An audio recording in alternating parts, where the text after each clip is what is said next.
Ibrahima Mbacke mooy turam kenn du ko joor. Serigne Modou Njaañ Mbacke mi ngi feeñ jamono atum 1312 de l'hégire dëppoo ak ati tubaab 1895 ca Mbacke Kajoor. Serigne Mbacke Kajoor di way juram wu góor, soxna Njaañ Guèye di way juram wu jigéen. mi ngi tàmbalee njàngum alxuraanam ci Maam Cerno borom Daaru Muxti. ginnaaw bi ñu jox ko Serigne Dame Abdourahmane Lo, foofa la jàngee ba mokkal alxuraan bind ay kaamir yu bari. ginnaaw bi mu dellu siwaat ci Maam Cerno Birahim moo ko jàngal xam-xam. ginnaaw bi mu jàngee ba noppi ci la dem njaareem feete ci sëriñ bi, taxoo ak moom.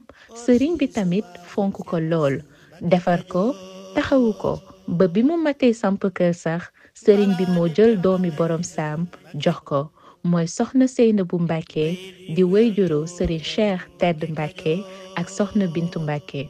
sëriñ Modou Njaañ Mbacke nekkoon ñetteelu xalifab sëriñ Mbacke Kajoor.